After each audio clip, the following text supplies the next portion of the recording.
નમસ્કાર મિત્રો, વાત કરીશું આજના તાજા સમાચારની। ચાઇનીઝ દોરી પર પ્રતિબંધ છે, તેમ છતાં લોકો ચાઇનીઝ દોરી વેચતા અને ખરીદતા હોય છે। ચાઇનીઝ દોરીના કારણે ઉત્તરાયણના તહેવાર પહેલા જ સુરતમાં એક યુવકનું ગળું કપાયું છે।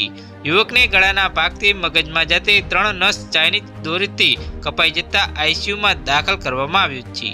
સુરતમાં ઉત્તરાયણ પહેલા ચાઇનીઝ દોરીનો આતંક સામે આવ્યો છે। પ્રતિબંધ પતંગની ચાઇનીઝ દોરીના કારણે સુરત ઓવરબ્રિજ પરથી પસાર થતા એકાઉન્ટન્ટનું ગળું કપાયું છે।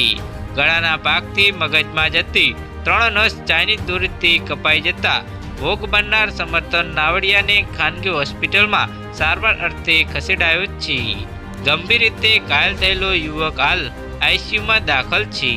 સમગ્ર ઘટનાની જાણ અમરોલી પોલીસને થતા પોલીસ ઘટના સ્થળે પહોંચીને તપાસ હાથ ધરી છે। ઉલ્લેખનીય છે કે આ જીવલેણ ચાઇનીઝ દોરીના કારણે દર વર્ષ અનેક લોકો ઘાયલ છે તો અનેક લોકો જીવ પણ ગુમાવે છે। તો હાલ માટે આટલું જ, મળીશું નવી અપડેટ સાથે।